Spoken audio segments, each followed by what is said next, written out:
no one inside that restaurant expected trouble that night. Not the couples quietly sharing dinner. Not the staff moving between tables with practiced smiles. And certainly not the group of men laughing too loudly in the corner, convinced the room belonged to them. To everyone else, it was just another busy evening. Plates clattered, conversations overlapped. Soft music hummed in the background. And behind the counter stood a chef named Stephen. He didn't stand out, no tattoos on display. No aggressive posture, no need to dominate the room. Just a man in a clean apron, focused on timing, temperature, and detail. If you were watching closely, you might have noticed something else. The way he stood, balanced, grounded, the way his eyes scanned the room without seeming to look at anything in particular. But no one was watching closely. Because in moments like these, danger doesn't announce itself. It arrives quietly, dressed as normal. At the back of the restaurant, the laughter grew louder. A chair scraped against the floor. A voice cut through the noise. Sharp, mocking, looking for attention. A few heads turned.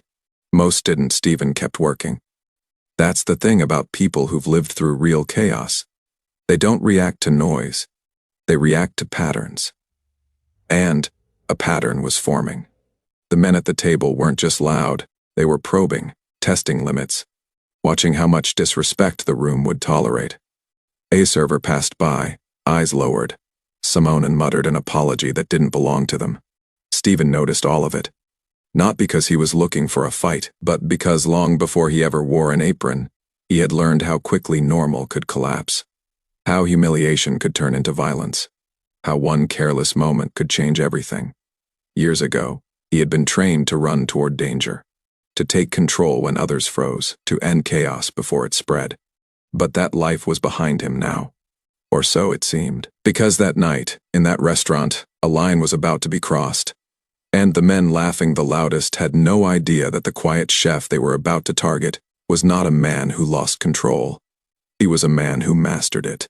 Have you ever been in a place that felt completely normal, right before everything changed? The restaurant had a rhythm to it that night.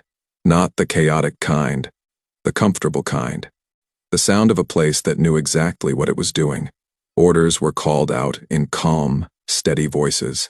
Plates slid across stainless steel counters. Steam rose in soft bursts from the kitchen, carrying the smell of grilled meat, herbs, and fresh bread into the dining room. Stephen moved through it all without rushing. He didn't need to. Every step had a purpose. Every motion was efficient. Economical, nothing wasted. He checked a pan, adjusted the heat slightly, wiped his hands on his apron, and nodded to a line cook without saying a word. To anyone watching, he was just a professional doing his job. But professionalism like that isn't learned quickly. It comes from discipline, from repetition. From years of learning that mistakes carry consequences. Stephen had chosen this life for a reason. After years of intensity, of noise, pressure, and constant readiness. He wanted something quieter, something honest. Cooking gave him that. It demanded focus, patience, and respect for process. You couldn't rush it. You couldn't fake it. Food didn't respond to ego. And neither did Stephen. The dining room was nearly full. Couples leaned toward each other, voices low. A family laughed near the window. At the bar, two regulars argued cheerfully about a game on the muted television. Nothing felt dangerous. That's why most people didn't notice the table in the back. 4 men. Maybe 5. Heavy drinks, heavy laughter. Their voices cut across the room, slightly louder than necessary, like they wanted to be heard. They weren't doing anything wrong. Not yet. Just leaning back too far in their chairs. Just snapping fingers instead of raising a hand. Just talking over the server when she tried to take their order. Small things. The kind people ignore because ignoring them is easier, Stephen noticed. He noticed the way the server's shoulders tightened when she walked away from their table. The way one of the men scanned the room, not out of curiosity, but ownership. The way laughter from that corner didn't quite sound like fun. It sounded like testing. Stephen finished plating an order and passed it forward. He wiped down the counter slowly, deliberately. His eyes flicked toward the dining room, not staring, just aware. Awareness had kept him alive once. Now, it just kept him calm. A customer complimented the food as a plate passed by. Stephen nodded, offered a brief smile, and returned to work. This was the life he had chosen, a life where respect was built, not demanded, where authority came from consistency, not volume, where problems were solved quietly. Behind him, the kitchen hummed. Timers beeped softly, oil sizzled. Normal, but normal is fragile. At the back table, a glass tipped and spilled. One of the men laughed too hard, slapping the table. Another leaned out into the aisle, forcing a server to step around him. "Relax," he said, grinning. "We're just having fun." The server didn't reply. She didn't need to. Stephen saw the look on her face as she passed the counter again. Tight-lipped, uncomfortable. He met her eyes for half a second and gave a small nod. "I see it." She straightened a little as she walked away. Stephen turned back to the grill. He didn't intervene. Not yet. People deserve the chance to correct themselves. Escalation didn't have to be the first move. That was another lesson he had learned long ago. The restaurant continued to breathe around him. Forks scraped plates. A birthday candle was lit somewhere near the front. Someone laughed loudly, genuinely, still normal. But the energy at the back table shifted again. One of the men leaned forward, elbows on the table, and said something that made the others laugh harder. Another looked toward the kitchen, eyes lingering, longer this time. Stephen felt it more than he saw it. A change in pressure, a change in intention. He adjusted his stance without thinking, feet slightly apart. Weight balanced, a habit he never completely lost. Not because he expected trouble, because when trouble came, it never waited for permission. Stephen took a breath, slow and controlled. The restaurant was calm. The night was ordinary. But somewhere between the clink of glasses and the hum of the kitchen, the line between normal and dangerous was thinning. And Stephen knew it. It started the way it usually does, not with shouting, not with fists, but with a voice raised, just enough to be heard. "Hey, chef." The words cut across the restaurant, not loud, but sharp, intentional. A few heads turned. Most didn't. Stephen kept his hands moving. He finished garnishing a plate, checked the rim for smudges, and slid it toward the pass. "Hey, chef," the voice repeated, louder now. This time, Stephen looked up. At the back table, one of the men had leaned out of his chair, arm draped casually over the back.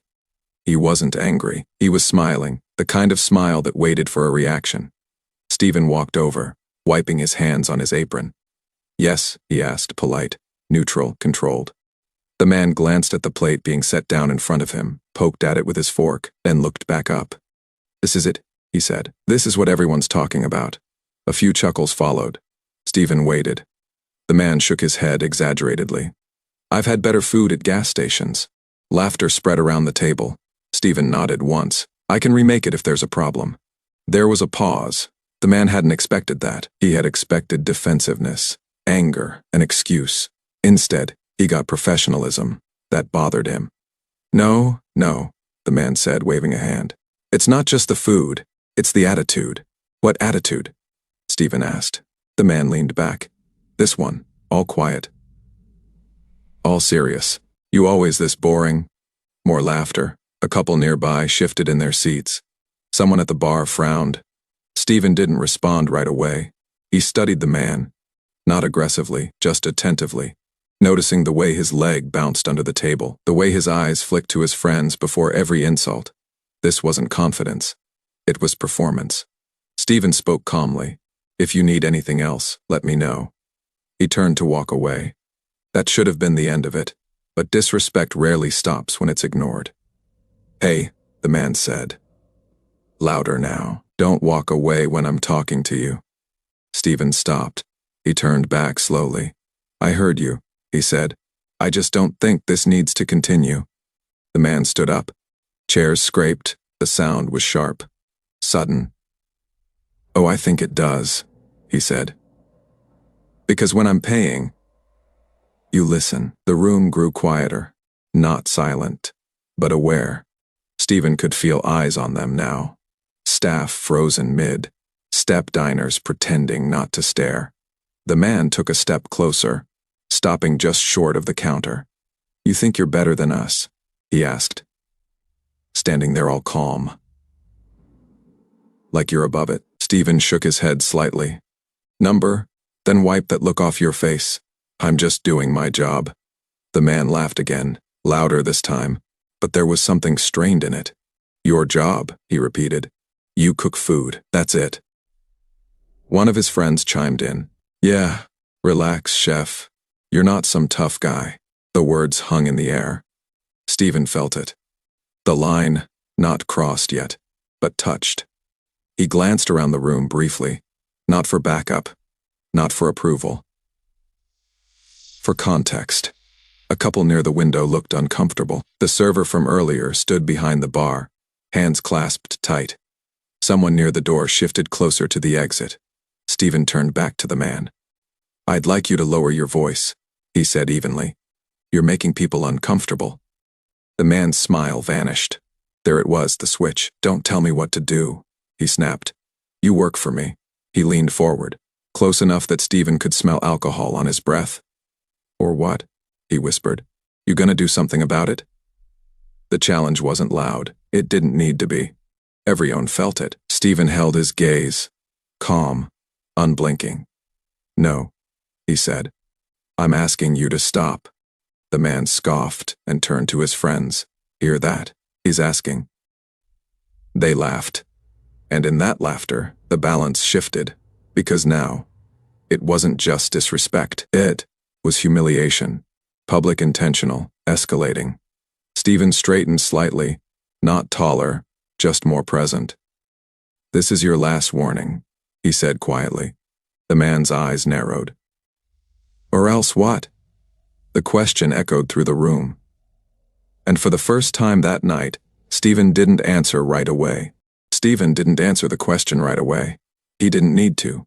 Silence, when used correctly, was heavier than any threat. The man waited, arms slightly spread, inviting a reaction. His friends leaned forward, hungry for it. Around them, the restaurant seemed to hold its breath. Forks paused midair. Conversations faded into murmurs. Stephen felt the old instincts stir, not anger, readiness. It was subtle, like a switch flipping somewhere deep in his body. His posture adjusted without conscious thought, weight balanced, hands relaxed but alert. The world narrowed, not into rage, but into clarity. Once that feeling had meant something very different.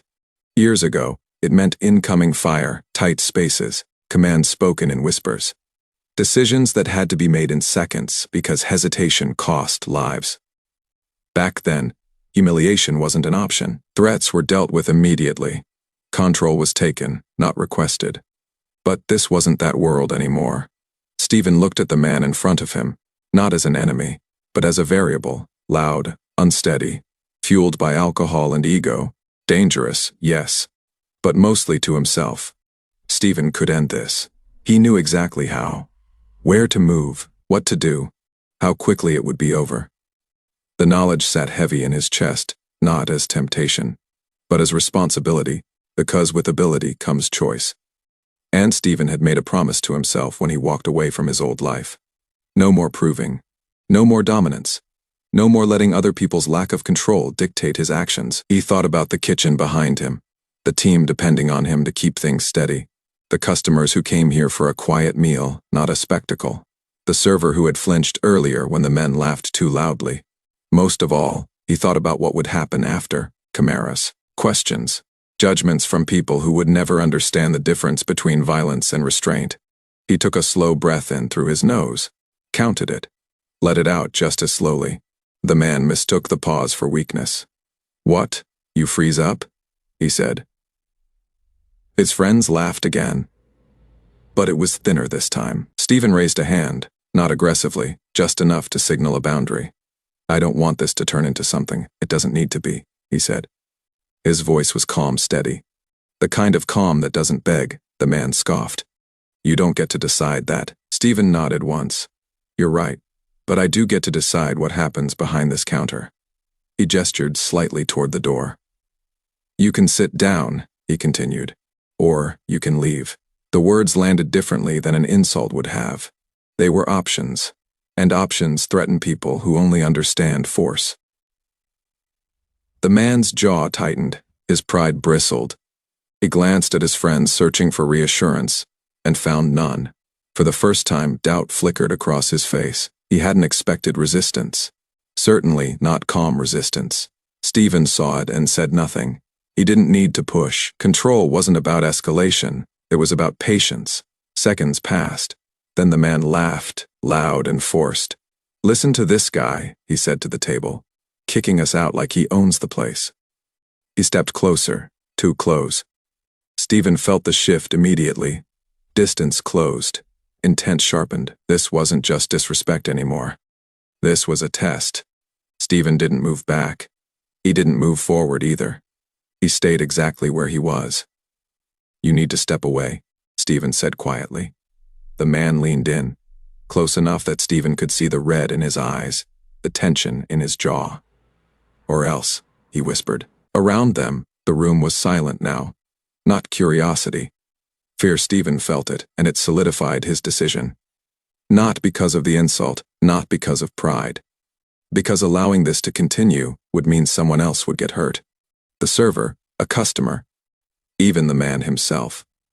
Stephen lowered his voice even further. "This ends here," he said. The man's hand twitched. That was it? The final signal?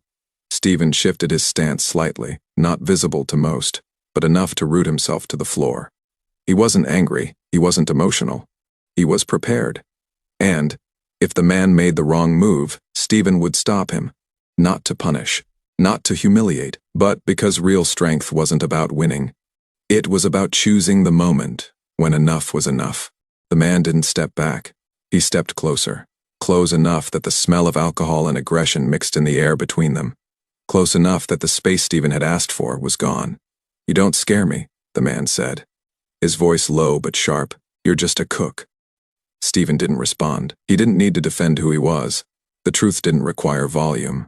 Around them, the restaurant had gone still, not quiet in a peaceful way, but in the tense, fragile way that comes right before something breaks. One of the man's friends snorted. "Look at him, acting tough behind a counter." Another laughed. "Yeah, what's he gonna do? Throw a spoon at you?" The man smirked, encouraged, empowered by the attention. Stephen could feel the shift again, the tightening of the room, the collective unease. A server froze near the bar. A customer subtly pushed their chair back, creating distance. Stephen raised his voice slightly, not to challenge, but to be heard. "I've asked you to leave," he said. "This is your last chance." The man tilted his head. "You don't get to tell me when I leave." He turned halfway toward his friends, gesturing toward Stephen. "This guy thinks he's in charge." Stephen stayed still. Movement at this point would send the wrong signal. The man turned back suddenly and shoved Stephen's shoulder. It wasn't a hard shove. It didn't need to be. Gasps rippled through the room. The line wasn't crossed. It was erased. Stephen took one step back, not from fear, from calculation. From that single step, everything became clear. Hands on a person in public wasn't posturing. It was escalation. Stephen's senses sharpened instantly. Peripheral vision widened. He noted the position of chairs, the spacing of tables, the angle of the man's body. His breathing slowed even further. The man laughed. "That's what I thought." He stepped forward again, invading the space Stephen had created. Stephen lifted his hand, palm out, not threatening, not aggressive. "Stop," he said. The word carried weight. For a brief moment, something flickered in the man's eyes. A flash of uncertainty. A question he hadn't expected to ask himself. Then his pride answered for him. He slapped Stephen's hand aside. The sound echoed louder than it should have. That was it. Stephen didn't rush, didn't explode. He moved with precision. He shifted his weight, redirecting the man's forward momentum instead of meeting it. His grip was firm, but controlled, guiding the arm. Not wrenching it. He used leverage, not strength. The movement was fast, but not violent. The man stumbled, shocked, losing balance more than anything else. Chairs scraped as he collided with the edge of a table and dropped to one knee. The laughter died instantly. Stephen released him just as quickly as he'd taken control. He stepped back. He didn't pursue. The man looked up, eyes wide, not in pain, but in disbelief. "What the hell?" He started. Stephen's voice cut through, calm and steady. "This is over." The words weren't loud. They didn't need to be. The room felt different now. Not tense, but stunned. One of the man's friends stood up halfway, then hesitated. He glanced at Stephen, then at the door. Whatever he saw made him sit back down. Stephen turned his head slightly, scanning the room, making sure no one else was moving toward him, making sure the situation wasn't spreading. It wasn't control had returned. The man on the floor scrambled to his feet, backing away instinctively. "You think you're tough?" He spat, though his voice lacked conviction. Stephen shook his head once. "I think you need to leave, for a moment." It seemed like the man might try again. Then he looked around. At the faces watching him. At the phones raised. At the fact that he wasn't in control anymore. His friend stood, pulling him back. "This place isn't worth it," one muttered. Stephen said nothing as they moved toward the door. He didn't escort them, didn't threaten, didn't posture. He simply stood there, grounded, calm, unshaken. The door slammed behind them. The restaurant exhaled. Stephen turned back toward the counter, adjusting his apron as if nothing had happened. But everyone knew it had. The confrontation was over. The consequences were just beginning. For a few seconds after the door slammed shut, no one moved. The restaurant felt frozen in time. Plates sat untouched. Conversations didn't restart. Even the music seemed quieter, like it knew better than to interrupt what had just happened. Stephen stood behind the counter, hands resting lightly on the edge, breathing steady. To him, the moment felt familiar. Not the chaos, but the calm after it. He had lived in that space before, that strange silence where everyone else was still catching up, still processing, still replaying what they thought they saw. A server finally spoke, her voice barely above a whisper. "Are you okay?" Stephen turned toward her and nodded. "I'm fine." No shaking, no adrenaline spike, just certainty. The manager hurried out from the back, eyes wide.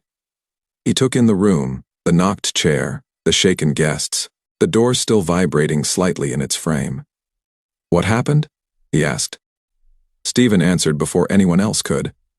They were asked to leave. They refused. No embellishment, no accusation, just facts. The manager looked at Stephen, then at the staff, then at the guests. Everyone's attention followed his gaze back to the man in the apron, who somehow felt different now, not threatening, authoritative. Security arrived moments later, too late to intervene, but early enough to feel the weight of what had occurred. "They gone?" one of them asked. Stephen nodded once. "Yes." Security glanced around, confused. "No one's hurt?" "No," Stephen said. That was the point. That answer landed harder than anything else that night. A few customers finally began to talk again, quietly at first, then gradually louder. Chairs were pulled back into place. A nervous laugh broke out near the bar, followed by another. Life resumed. But something had changed. People looked at Stephen differently now, not with fear, with recognition. One of the security guards lingered near the counter. He studied Stephen's posture, the way he stood, relaxed, but alert, like someone who never truly turned it off. "You military?" the guard asked quietly. Stephen met his eyes for half a second. "Yes," he said. That was all. No rank, no unit, no stories. The guard nodded slowly, understanding more than Stephen had said. Thought so. He stepped back without another word. Stephen turned to the kitchen, signaling for service to continue. The grill was still hot. Orders were waiting. Work mattered. As he moved, his mind replayed the moment, not with regret, but with evaluation. He checked it the same way he once checked operations. No unnecessary force, no collateral damage, threat neutralized, environment stabilized. Good, a younger cook finally spoke. "Chef." That was. Stephen raised a hand gently, back to work. Not harsh, just grounded. The kitchen obeyed. But the dining room hadn't fully recovered. At a table near the front, a man leaned toward his friend. "Did you see how fast that was?" Another whispered. "He didn't even look angry." Someone else murmured. "That's the scary part." Stephen ignored it all. Attention was dangerous if you fed it. A few minutes later, the police arrived. Not with urgency, no sirens, no rush, but with purpose. The manager spoke to them first, Pointing occasionally toward the counter, one of the officers approached Stephen. "We got a call about a disturbance." Stephen nodded. "They left before it escalated. Anyon injured." The officer studied him for a moment. "Mind telling me how you managed that?" Stephen paused. There were answers he could give. Then there was the truth. "I stayed calm," he said. "They didn't." The officer exhaled slowly, almost smiling. "Fair enough." He glanced around the room, saw no panic, no damage. "Sounds like you handled it." Stephen nodded once. The officers left as quietly as they'd arrived. And just like that, it was over. No cuffs, no charges, no headlines. Stephen returned to his station, flipping a pan, tasting a sauce. His hands were steady. The world hadn't ended. It had been protected. But in the background, unseen and unnoticed, phones had been recording. Angles captured. Moments preserved. And by the time the last plate of the night was served, something else had already begun. Not a fight story, a control story. And Stephen, the quiet chef, was about to be seen for who he really was. By the time the restaurant closed that night, the tension had faded, but the memory hadn't. Tables were cleared, chairs stacked. The last customers thanked the staff with an extra sincerity they hadn't arrived with. Conversations lingered just a little longer than usual, as if people needed time to process what they had witnessed. Stephen wiped down his station in silence. The kitchen lights were dimmer now. The rush was over. The rhythm had slowed. He moved the way he always did, methodical, calm, intentional. No one mentioned what happened, not because it didn't matter, because everyone understood that it did. The server who had been shaken earlier approached him as she clocked out. "Thank you," she said quietly. Stephen looked up. "For what?" "For stopping it," she replied, "before it got worse." Stephen nodded. "That's the job." She hesitated. Not everyone would have done it that way. "I know," he said. That was the difference. When the staff finally left, Stephen stepped outside into the cool night air. The street was quiet. Normal again. He took a breath and let the tension drain. Not from fear, but from responsibility, once. Nights like this had ended with reports, debriefs, and long silences. Now, they ended with locking a door and heading home. He preferred this ending. But the world wasn't done yet. By morning, the video had spread. Not everywhere. Not instantly. But enough. A shaky clip from the corner of the dining room. Another angle from near the bar. Short. Incomplete. No dramatic soundtrack. Just a man in an apron stopping a confrontation without throwing a punch. Comments poured in. Why didn't he lose his temper? Did you see how fast that was? That wasn't luck. That was training. Someone zoomed in on Stephen's posture. Someone else slowed the clip frame by frame. Internet detectives did what they always do. And eventually someone recognized the signs. Former U.S. Special Forces. The story shifted overnight.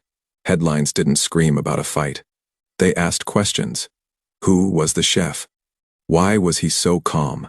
How did he stop it without violence?